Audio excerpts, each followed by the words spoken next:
Okay, well, thank you. Thank you for coming. It's going to be like one of the last talks, I'm sure, so thank you for sticking with me. It'll be 2 case studies that I wanted to share about enterprise use cases using data sharing. And I think if you went to the keynote this morning, you might have heard Karthik talk. My name is Teresa Tung. I'm from Accenture, where I lead our global data capability.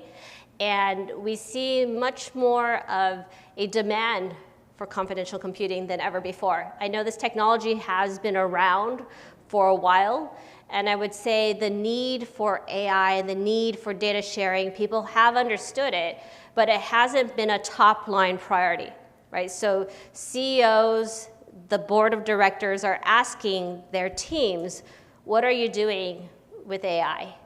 And then from that, they need to see, well, what sort of data do we have?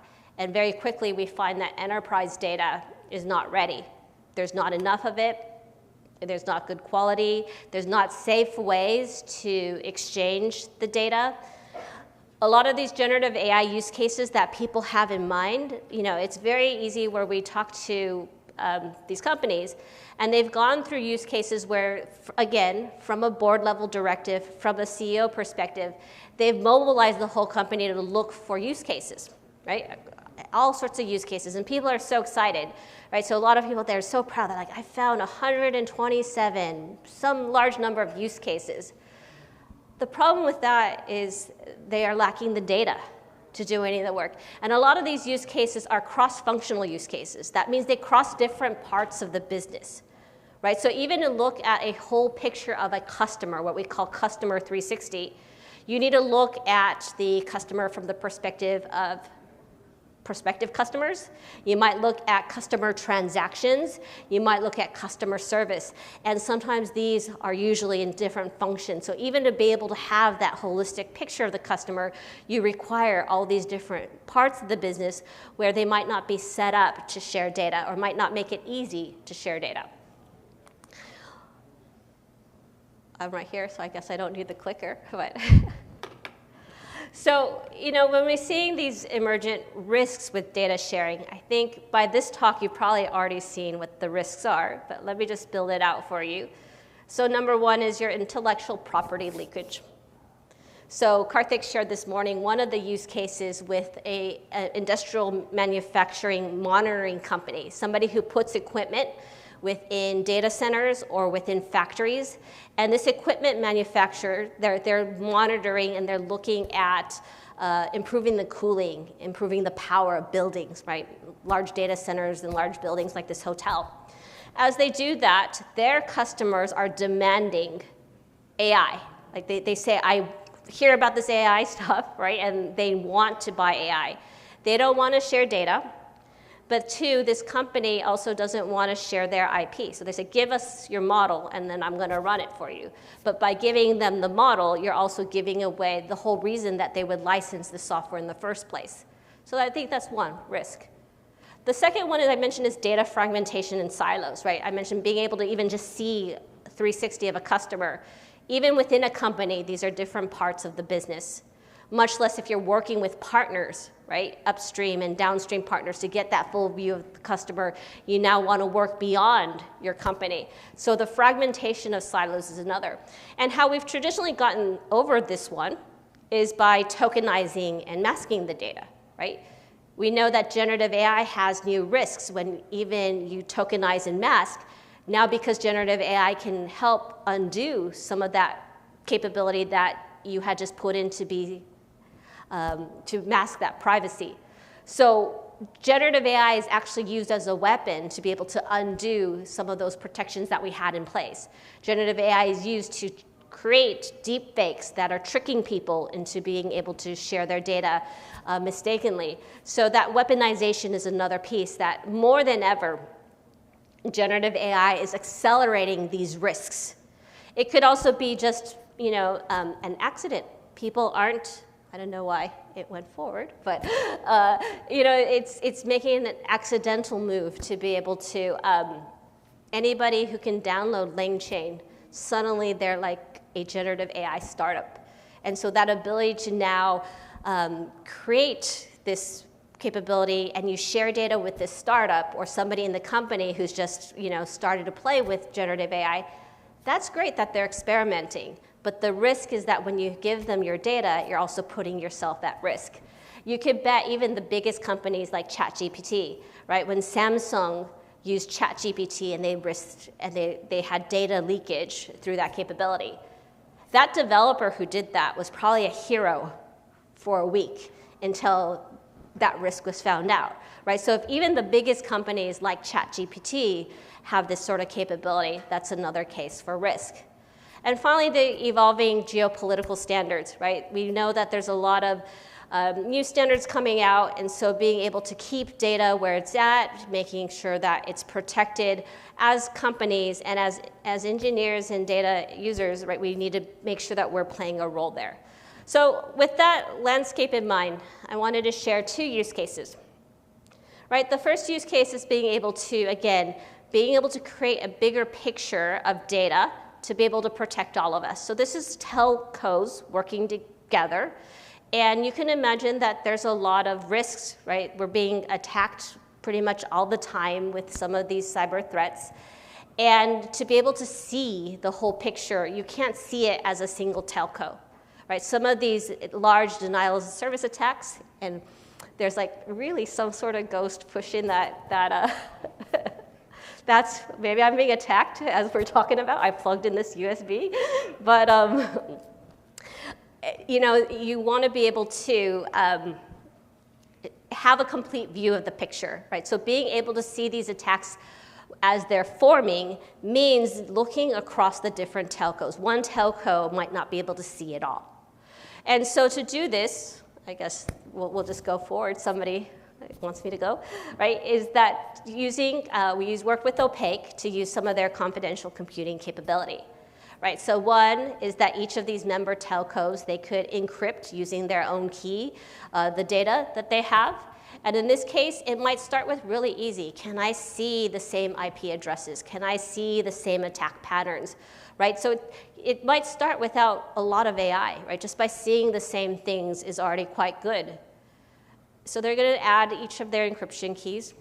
Number 2, then that data is going to be brought together and shared as agreed upon all members. So we might be looking at these patterns that we're trying to detect. And that confidentiality is protected throughout this whole process. So it's like you're cooking without being able to see the ingredients, and you're following the recipe that we've all agreed upon.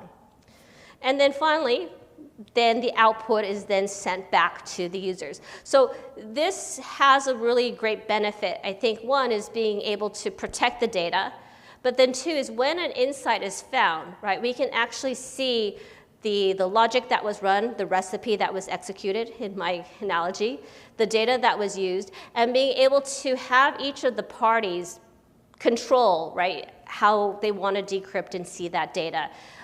So this also impacts things like eventually for monetization. Why would you share data? One is to see things for common good. Yes, let's protect us together. But another part might be to monetize or to have a particular responsibility for contributing that data or the model. And so this is another way that we're looking at this. I'm going to share one more case study. This is the large German automotive that Karthik talked about. And this German automotive, they are one of our first users with generative AI at scale. So part of this is they have a lot of data that they've allowed generative AI to use. So it started within things like their R&D, within their IT and the code itself, within things like customer service. So as they're using this for generative AI, one is that when you're working within just one part of the business, maybe that's less worrisome about security. So if we started within IT service desk, so every time you call and you need help with one of these applications, that service desk tickets was one of the first things we did. And we got productivity improvements. We had 6 hours of work. With generative AI, we brought it down to 35 minutes. So already got value there. But then we wanted to use that same IT ticket data for other things. We talked about the dealers. So one is the dealers, want to be able to use this data because they can, that's the reality of the service of the orders and things that they can use, right? So it's a great thing. But then when they started to use other data outside of IT service desk data, so things around your dealer data and your customer data, now things became more risky, right? You can't share some of this customer data across dealerships. So if I bought my vehicle from one dealer, or if I'm getting my vehicle serviced from one dealer, I certainly want to be able to have that dealer be able to work with me as a customer. But generally, they shouldn't be seeing things across dealerships. So as we added this other type of data, it became much more important to add protections for that. And so in this picture here, one of the use cases is to allow this corporate data to be used by these sales representatives that sit in different dealerships. And as they did this, like one of the things that you might want to prompt is to say, I want to make a change order to a particular order. And so part of our implementation is using a knowledge graph. So the domain knowledge graph is adding very contextualized information to this particular prompt. So I'm saying who the specific dealer is, what's the vehicle identification number, which is identifiable, what's the issue at hand. In this case, there's a scheduled for production maintenance, right? So there's an issue at hand. And so that is then encrypted using opaque, right? And then sent within the gateway. And then in the gateway, then we can strip out a lot of this personally identifiable information with a tokenized version, right? We just need to know there's a dealer number. We just need to know there's a vehicle identification number. We need to know there's an order number. And then this can then execute within the LLM that can give us a response, right? That the order is in production, so there's no changes to be made at the time. And then finally, it's going to go back, and we can add back in. Now it's under protection, so we're adding back in that identifiable information, and then it comes back to the user. So this particular switchboard is a really good place to put the gateway, right? So we can use the switchboard for other purposes. So in addition to security, we could look at this for better optimizing the queries. So if we've done a query in the past similarly, we could have that cached there. We could look at different large language models under the hood to be able to find and route the model that is most accurate for what I'm looking for. Possibly if there's preferred models in terms of cost and accuracy, to be able to all do that within the switchboard. So this is another sort of use case that we were able to apply. So I think in these two case studies, the last points that I want to make is that we want to rethink our data in this age of generative AI. And the confidential computing and working with opaque really does give us a turnkey solution. A lot of how we would have done some of these capabilities before using differential privacy or some sort of masking, that was all very algorithm specific or data specific. Now being able to have something that's saying, I'm just going to share this data. I don't need to know how I'm going to process it in all the different ways ahead of time. That's actually really powerful for the data supplier, right? So it's having us change the conversation. So changing the conversation where I can't share my data to one where I can securely share my data, but for the right use cases. So people are still not going to encrypt everything and then push it into ability to do AI, but the conversations no longer no. And I think that is a benefit both of the technology, but also of the attention that generative AI has given, right? The conversation starts with, what are we doing with AI? And so people want to have an answer. The second one is, I don't have enough data, right? So I mentioned right in the beginning that typically we don't have enough data to even see, much less do AI, to see end-to-end what I'm doing by ourselves. And so being able to now unlock that trapped value, whether it's AI or being able to see a unique viewpoint in a secure way. So I might not need to see the exact parameters, but I want to be able to see, does it actually exceed a particular threshold? Is this particular pattern detected? I really have no idea where this is going.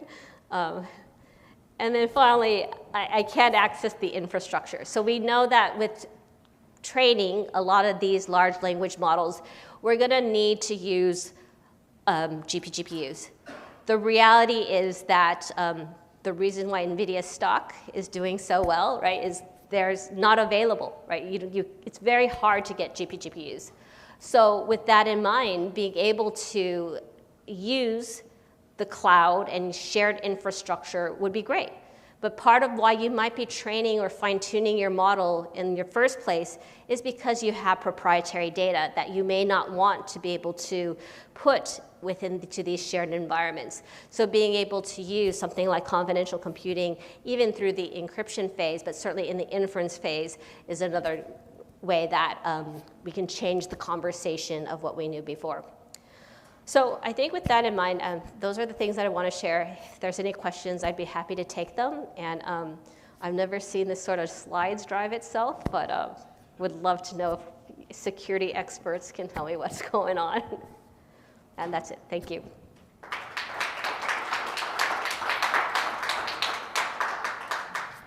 Any questions?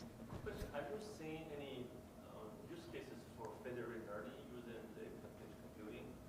If you can share some use cases you have seen that before. Well, for the questions around have I seen use cases of federated learning, and I think that industrial automation monitoring company is one where it is federated learning. So in addition to just using the data from one data center or one building, like a hotel, to be able to make their AI better, it is very much a federated case where we can actually work across the different buildings and their customer base. These companies, their customers require the data to stay on premise. One is because it's usually OT data, so operational tech that has a very quick turnaround and able to fix something really quickly. And one is they're just really concerned about the cloud. So ironically, a lot of data center operators won't let their data go to public cloud, even though they're hosting public cloud. Interesting, but yes. So what's new in the federated learning? Because the federated computing has been there for a long time. I see that through the communication they're working. But I'm just wondering what's I see a lot of buzzword of federated learning, but I'm wondering if you see any specialty in that. So the question is there anything special with federated learning that's been around a long time?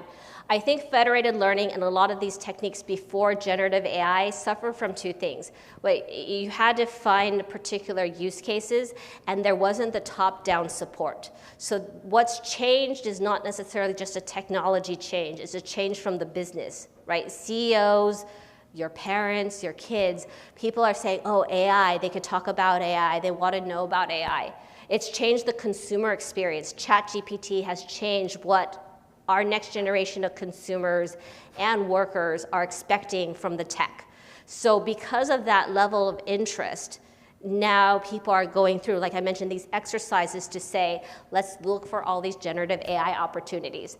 That was a unique moment. Typically, you don't have this blank check sort of moment. If I were to go 2 years ago to say, there's this really cool federated computing capability, there's this new confidential computing, let's mobilize the whole company and find all the use cases where it would apply.